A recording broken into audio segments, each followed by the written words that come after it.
ಮಕ್ಕಳ ವೇದಾಂತು ಕರ್ನಾಟಕ ಚಾನೆಲ್ಗೆ ಸ್ವಾಗತ. ನಾನು ನಿಮ್ಮ physics mentor Ankita. So KCET 2027 ಅಲ್ಲಿ ನನ್ನ ರ್ಯಾಂಕಿಂಗ್ ಬಿಲೋ 1000 ಬರಬೇಕು ಅನ್ನೋ ಗೋಲ್ ಇದೆ ನನಗೆ. ಹಾಗಿದ್ರೆ ನನ್ನ ಪ್ಲಾನ್ ಏನಿರಬೇಕು, ನನ್ನ ಸ್ಟ್ರಾಟಜಿ ಏನಿರಬೇಕು? ಸೊ ಈ ವಿಡಿಯೋದಲ್ಲಿ ಅದನ್ನು ಡಿಸ್ಕಸ್ ಮಾಡೋಣ. Okay, so physics roadmap for KCET exam.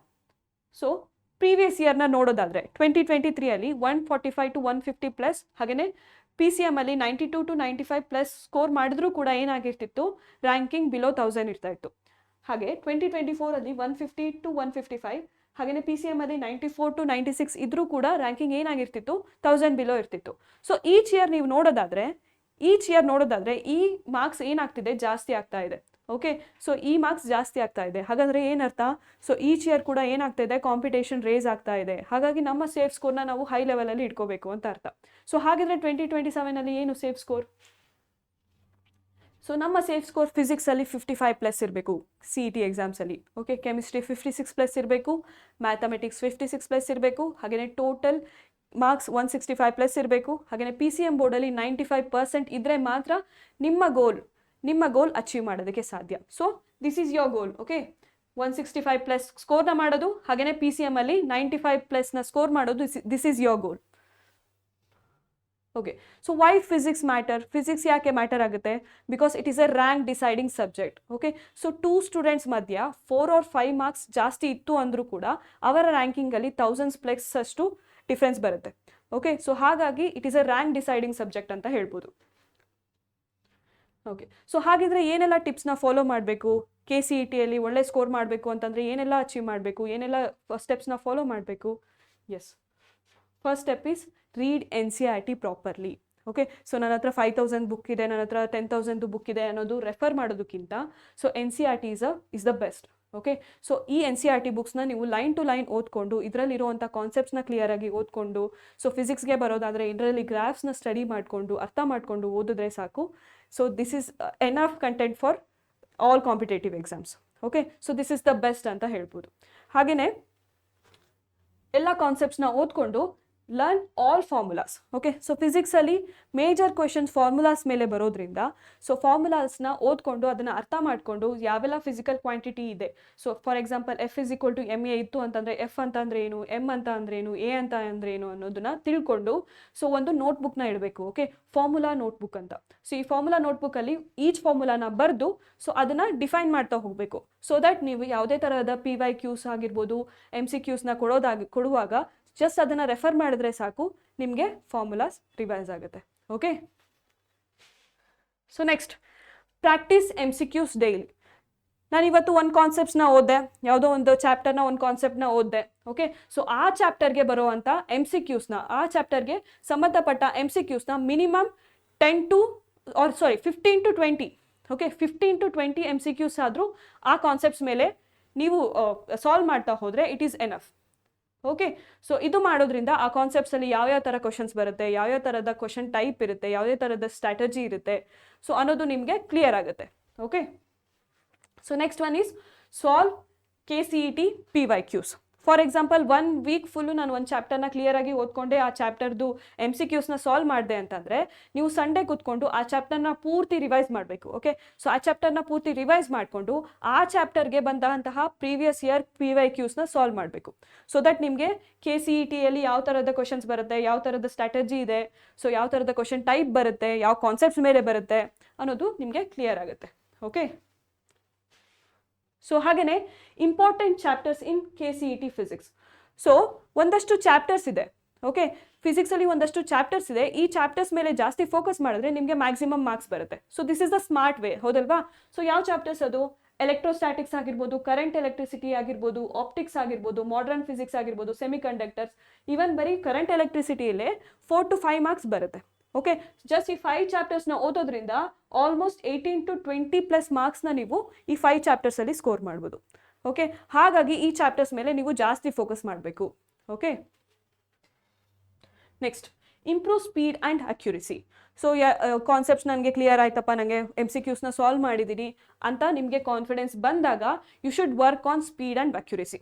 Okay, so ಟೈಮರ್ನ ಓಪನ್ ಮಾಡಿಕೊಂಡು ಟೈಮರ್ನ ಆನ್ ಮಾಡಿಕೊಂಡು ಈಚ್ ಕ್ವಶನ್ನ ಸಾಲ್ವ್ ಮಾಡೋದಕ್ಕೆ ಸ್ಟಾರ್ಟ್ ಮಾಡಬೇಕು. ಹಾಗೆಯೇ ಡಿಫ್ರೆಂಟ್ ಮೆಥಡ್ಸ್, ಅಪ್ರಾಕ್ಸಿಮೇಷನ್ ಮೆಥಡ್ ಆಗಿರ್ಬೋದು, ಸೊ ಯಾವ ಸ್ಟೆಪ್ಸ್ನ ಅವಾಯ್ಡ್ ಮಾಡಬೇಕು ಟೈಮ್ನ ಸೇವ್ ಮಾಡೋದಕ್ಕೆ ಅನ್ನೋದನ್ನ ತಿಳ್ಕೋಬೇಕು. ಸೊ ಇದನ್ನು ಮಾಡೋದ್ರಿಂದ ನೀವು ಎಕ್ಸಾಮಲ್ಲಿ ಟೈಮ್ನ ಸೇವ್ ಮಾಡ್ಬೋದು.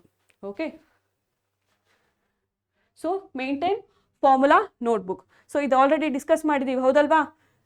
ಒಂದು ಫಾರ್ಮುಲಾ ನೋಟ್ಬುಕ್ನ ಇಟ್ಬಿಟ್ಟು ಎಲ್ಲ ಫಾರ್ಮುಲಾಸ್ನು ನೋಟ್ ಡೌನ್ ಮಾಡ್ಕೋಬೇಕು. ಎಲ್ಲ ಚಾಪ್ಟರ್ಸ್ದು ಫಾರ್ಮುಲಾಸ್ನ ನೋಟ್ ಡೌನ್ ಮಾಡ್ಕೊಂಡಾಗ ಸೊ ಮಾಕ್ ಟೆಸ್ಟ್ಗೂ ಕೊಡೋದಕ್ಕೂ ಮುಂಚೆ ಆಗಿರ್ಬೋದು, MCQsನ ಕೊಡೋದಕ್ಕೂ ಮುಂಚೆ ಆಗಿರ್ಬೋದು, PYQsನ ಕೊಡೋದಕ್ಕೂ ಮುಂಚೆ ಆಗಿರ್ಬೋದು, ಈ ನೋಟ್ಬುಕ್ನ ರೆಫರ್ ಮಾಡಿದ್ರೆ ಸಾಕು, ನಿಮ್ಗೇನು ಬರುತ್ತೆ, ಕಾನ್ಫಿಡೆನ್ಸ್ ಬರುತ್ತೆ. ಹಾಗೆಯೇ ಕಾನ್ಸೆಪ್ಟ್ಸ್ ಕೂಡ ರಿವೈಸ್ ಆಗುತ್ತೆ, ಫಾರ್ಮುಲಾಸ್ ಕೂಡ ರಿವೈಸ್ ಆಗುತ್ತೆ.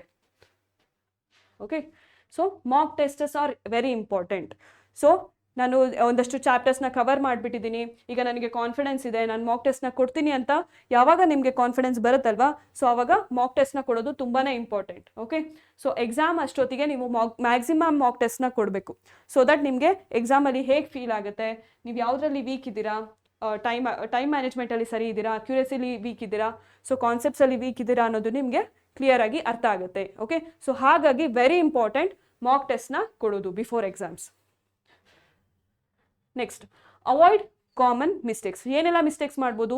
Too many books. ಸೊ ನಾನು ಆಲ್ರೆಡಿ ಹೇಳಿದೆ, ನನ್ನ ಹತ್ರ 2000 ಬುಕ್ ಇದೆ, 5000 ರುಪೀಸ್ದು ಬುಕ್ಸ್ ಇದೆ ಅನ್ನೋದು, ಅದನ್ನು ಸ್ಟಡಿ ಮಾಡೋದಕ್ಕಿಂತ NCERTನ ಓದೋದು ಇಂಪಾರ್ಟೆಂಟ್. ಸೊ ಯಾವಾಗ ನೀವು ಕಾನ್ಸೆಪ್ಟ್ಸಲ್ಲಿ ತರೋ ಆದಾಗ ನೀವು ಬೇರೆ MCQs ಆಗಿರ್ಬೋದು, PYQs ಆಗಿರ್ಬೋದು, ಬೇರೆ ಬುಕ್ಸ್ನ ರೆಫರ್ ಮಾಡೋದು important. Okay, so no revision. ನೀವು ಯಾವುದೋ ಒಂದು ಚಾಪ್ಟರ್ನ ಓದ್ಕೊಂಡು ಅದನ್ನು ರಿವೈಸ್ ಮಾಡಿಲ್ಲ ಅಂತಂದರೆ ನಿಮಗೆ ತುಂಬ ಮರ್ತೋಗುತ್ತೆ. ಓಕೆ, ಫಿಸಿಕ್ಸಲ್ಲಿ ಫಾರ್ಮುಲಾಸ್ ಈಸಿಯಾಗಿ ಮರ್ತೋಗುತ್ತೆ. ಹಾಗಾಗಿ ಎಲ್ಲ ಕಾನ್ಸೆಪ್ಟ್ಸ್ನು ರಿವೈಸ್ ಮಾಡೋದು ತುಂಬಾ important. Okay,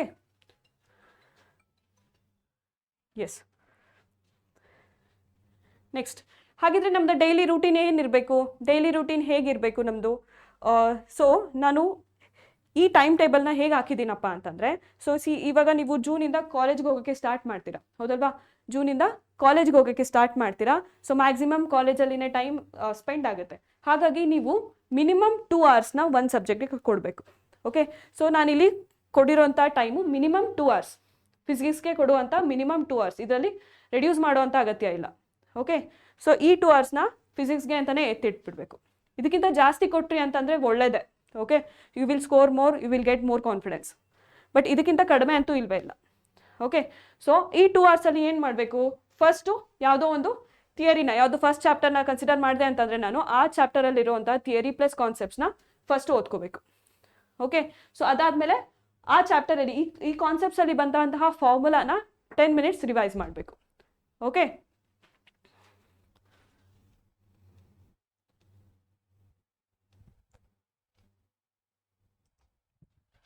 so yes, so ಒಂದು ಥಿಯರಿ, ಒಂದು ಚಾಪ್ಟರ್ನ, ಫಸ್ಟ್ ಚಾಪ್ಟರ್ನ ಕನ್ಸಿಡರ್ ಮಾಡಿದೆ ಅಂತಂದರೆ ಫಸ್ಟ್ ಅದ್ರದ್ದು ಕಾನ್ಸೆಪ್ಟ್ಸ್ನ ಫಸ್ಟ್ ಕ್ಲಿಯರ್ ಮಾಡ್ಕೋಬೇಕು. ಅದಾದಮೇಲೆ ಆ ಕಾನ್ಸೆಪ್ಟ್ಸಲ್ಲಿ ಬಂದಂತಹ ಫಾರ್ಮುಲಾನ ರಿವೈಸ್ ಮಾಡಬೇಕು. ಸೊ ಅದಾದಮೇಲೆ ಆ ಕಾನ್ಸೆಪ್ಟ್ಸ್ಗೆ, ಆ ಥಿಯರಿಗೆ ಸಂಬಂಧಪಟ್ಟ MCQsನ 50 minutesಲ್ಲಿ ಸಾಲ್ವ್ ಮಾಡಬೇಕು. ಓಕೆ, ಈ 2 hours ರೆಡ್ಯೂಸ್ ಮಾಡೋ ಹಾಗಿಲ್ಲ. ಓಕೆ, ಈ 2 hours ಫಿಸಿಕ್ಸ್ಗೆ ಡೆಡಿಕೇಟೆಡ್ ಆಗಿರಬೇಕು. Okay, yes. ಸೊ ಹಾಗಿದ್ರೆ ಮಂತ್ಲಿ ವೈಸ್ ಚಾಪ್ಟರ್ ಹೇಗಿರಬೇಕು? ಮಂತ್ಲಿ ವೈಸ್ ಯಾವ ಚಾಪ್ಟರ್ಸ್ನ ನಾವು ಕ್ಲಿಯರ್ ಮಾಡಬೇಕು? ಫಾರ್ ಎಕ್ಸಾಂಪಲ್ ಜೂನಲ್ಲಿ. ಓಕೆ, ಸೊ ಜೂನಲ್ಲಿ ಈ ಎಲ್ಲ chapters, units and measurement, motion in a straight line, motion in a plane, laws of motion, work, energy, power. So ಈ ಎಲ್ಲ ಚಾಪ್ಟರ್ಸ್ನ ನೀವು ಆಲ್ರೆಡಿ ಫಸ್ಟ್ PU ಎಕ್ಸಾಮ್ಸ್ಗೆ ಓದಿರೋದ್ರಿಂದ ಸೊ ಕಾನ್ಸೆಪ್ಟ್ಸ್ ಓದೋದಕ್ಕೆ ಏನು ಟೈಮ್ ಆಗೋದಿಲ್ಲ ಅಂತ ಅನಿಸುತ್ತೆ. ಬಟ್ ಇಲ್ಲಿ ಏನಕ್ಕೆ ಇಂಪಾರ್ಟೆನ್ಸ್ ಕೊಡಬೇಕು ಅಂತಂದರೆ MCQsಗೆ. ಓಕೆ, ಸೊ ಈ ಚಾಪ್ಟರ್ ಮೇಲೂ ಕೂಡ 30 to 50 MCQsನ ಸಾಲ್ವ್ ಮಾಡೋದಕ್ಕೆ ಟ್ರೈ ಮಾಡಿ. ಓಕೆ, 30 to 50 MCQsನ ಸಾಲ್ವ್ ಮಾಡೋದಕ್ಕೆ ಟ್ರೈ ಮಾಡಿ. ಓಕೆ, ಸೊ ಅಕಸ್ಮಾತ್ ನಾನು ಫಸ್ಟ್ ಚಾಪ್ಟರ್ನ 1 weekಲ್ಲಿ ಕಂಪ್ಲೀಟ್ ಮಾಡಿದೆ ಅಂತಂದರೆ ಆ ಸಂಡೇ ಕೂತ್ಕೊಂಡು ಆ ಪೂರ್ತಿ ಚಾಪ್ಟರ್ನ ರಿವೈಸ್ ಮಾಡಿಕೊಂಡು ಆ ಚಾಪ್ಟರಲ್ಲಿ ಬಂದಂತಹ PYQs, ಪ್ರೀವಿಯಸ್ ಇಯರ್ ಕ್ವೆಶನ್ಸ್ನ ಸಾಲ್ವ್ ಮಾಡಿ. ಓಕೆ, ಸೊ ಇದೇ ರೀತಿ ಜುಲೈಯಲ್ಲಿ ಈ ಎಲ್ಲ chapters, system of particles, rotational motion, gravitational, solids ಹಾಗೂ ಫ್ಲೂಯಿಡ್ಸ್, ಸೊ ಈ ಎಲ್ಲ ಚಾಪ್ಟರ್ಸ್ನ ಕವರ್ ಮಾಡೋದಕ್ಕೆ ಟ್ರೈ ಮಾಡಿ. ಸೊ ರೊಟೇಷನಲ್ ಮೋಷನ್ ಸ್ವಲ್ಪ ಡಿಫ್ರೆಂಟ್ ಆಗಿ ಇರೋದ್ರಿಂದ ಇದಕ್ಕೆ ಸ್ವಲ್ಪ ಎಕ್ಸ್ಟ್ರಾ ಟೈಮ್ ಕೊಡಿ. ಓಕೆ, ನೆಕ್ಸ್ಟ್ ಆಗಸ್ಟಲ್ಲಿ ಈ ಎಲ್ಲ chapters thermal properties of matter, thermodynamics, kinetic theory, oscillation ಹಾಗೂ ವೇವ್ಸ್. ಸೊ ಇದರಲ್ಲೂ ಕೂಡ ಸ್ವಲ್ಪ ಗ್ರಾಫ್ ಮೇಲೆ ಜಾಸ್ತಿ ಇರೋದ್ರಿಂದ ಸೊ ಗ್ರಾಫ್ನ ಅರ್ಥ ಮಾಡ್ಕೊಳ್ಳೋದಕ್ಕೆ ಟ್ರೈ ಮಾಡಿ. Next September. ಸೊ ಇಲ್ಲಿ electric charges and field, electrostatics, potential and capacitance, current electricity. So ಈ ಎಲ್ಲ ಚಾಪ್ಟರ್ಸಲ್ಲೂ ಕೂಡ ಕರ್ನಾಟಕ CET ಎಕ್ಸಾಮ್ಸಲ್ಲಿ ಮ್ಯಾಕ್ಸಿಮಮ್ ಮಾರ್ಕ್ಸ್ ಬರೋದ್ರಿಂದ ಸೊ ಈ ಚಾಪ್ಟರ್ಸ್ ಮೇಲೆ ಜಾಸ್ತಿ ಫೋಕಸ್ ಮಾಡಿ. ಓಕೆ. ಸೊ ನೆಕ್ಸ್ಟ್ ಅಕ್ಟೋಬರಲ್ಲಿ moving charges and magnetism, magnetism and matter, induction, alternating current ಹಾಗೆ ಎಲೆಕ್ಟ್ರೋಮ್ಯಾಗ್ನೆಟಿಕ್ ವೇವ್ಸ್. ಇದರಲ್ಲೂ ಕೂಡ ಸಿಮಿಲರ್ ಟೈಪ್ ಆಫ್ ಫಾರ್ಮುಲಾಸ್ ಬರೋದ್ರಿಂದ ಸೊ ಅದ್ರ ಮೇಲೆ ಸ್ವಲ್ಪ ಕ್ಲಾರಿಟಿ, ಸ್ವಲ್ಪ ಫೋಕಸ್ ಮಾಡಿ. ಓಕೆ. ನೆಕ್ಸ್ಟ್ ನವಂಬರಲ್ಲಿ ಈ ಎಲ್ಲ ಚಾಪ್ಟರ್ ರೇ optics, wave optics, dual nature, atoms ಹಾಗೂ ನ್ಯೂಕ್ಲಿಯರ್. ಸೊ ಆ ಆಪ್ಟಿಕ್ಸಲ್ಲಿ ಜಾಸ್ತಿ ಡಯಾಗ್ರಾಮ್ಸ್ ಮೇಲೆ ಫೋಕಸ್ ಮಾಡಿ, ಹಾಗೆಯೇ ಆಟಮ್ಸ್ ಆ್ಯಂಡ್ ನ್ಯೂಕ್ಲಿಯರ್ ಮೇಲೆ ಸ್ವಲ್ಪ ಥಿಯರಿ ಕಂಟೆಂಟ್ ಜಾಸ್ತಿ ಇರೋದ್ರಿಂದ ಈಸಿಯಾಗಿ ಅರ್ಥ ಮಾಡ್ಕೋಬೋದು, ಹಾಗೆಯೇ ಮಾರ್ಕ್ಸ್ ಕೂಡ ಈಸಿಯಾಗಿ ಸ್ಕೋರ್ ಮಾಡ್ಬೋದು. ಓಕೆ. ಸೊ ಇನ್ನು ಡಿಸೆಂಬರಲ್ಲಿ ಇರುವಂತಹ ಸೆಮಿ ಕಂಡಕ್ಟರ್ ಚಾಪ್ಟರ್ನ ಕವರ್ ಮಾಡಿ, ಹಾಗೆಯೇ ಫುಲ್ ಸಿಲೆಬಸ್ನ ಸ್ಟಡಿ ಮಾಡಿಕೊಂಡು ಡಿಸೆಂಬರ್ ಅಷ್ಟರಲ್ಲಿ ಫುಲ್ ಸಿಲೆಬಸ್ನ ಕವರ್ ಮಾಡಿಕೊಂಡು, ಅಕಸ್ಮಾತ್ ಯಾವ್ದಾದ್ರು ಚಾಪ್ಟರ್ಸ್ ಇತ್ತು ಅಂತಂದ್ರೂ ಕೂಡ ಈ ಡಿಸೆಂಬರ್ ಅಷ್ಟರಲ್ಲಿ ಕವರ್ ಮಾಡಿಕೊಂಡು ಸೊ ಎಲ್ಲ ಥರದ ಈ ಕಾನ್ಸೆಪ್ಟ್ಸ್ಗೆ ಬರೋ ಅಂತಹ MCQsನ ಸಾಲ್ವ್ ಮಾಡಿಕೊಂಡು ನೀವು ಜನವರಿ ಒಳಗಡೆ ಮಾಕ್ ಟೆಸ್ಟ್ನ ಕೊಡೋದಕ್ಕೆ ರೆಡಿ ಆಗಬೇಕು. ಓಕೆ. ಸೊ ಈ ಸ್ಟ್ರಾಟಜಿನ ನೀವು ಯೂಸ್ ಮಾಡ್ಕೊಂಡ್ರಿ ಅಂತಂದರೆ ಸೊ ಕರ್ನಾಟಕ CET 2027 ನಿಮ್ಮ ರ್ಯಾಂಕಿಂಗ್ ಬಿಲೋ 1000 ಬರೋದ್ರಲ್ಲಿ ಡೌಟೇ ಇಲ್ಲ. ಓಕೆ. ಎಸ್. ಸೊ ಈ ಸ್ಟ್ರಾಟಜಿ ನಿಮಗೆ ತುಂಬ ಯೂಸ್ಫುಲ್ ಆಗುತ್ತೆ ಅಂತ ಹೇಳ್ತಾ ಸೊ ಇದೇ ರೀತಿ ಕಂಟೆಂಟ್ಗೋಸ್ಕರ ನೀವು ಫಾಲೋ ಮಾಡಿ ವೇದಾಂತು ಕರ್ನಾಟಕ ಚಾನೆಲ್ನ.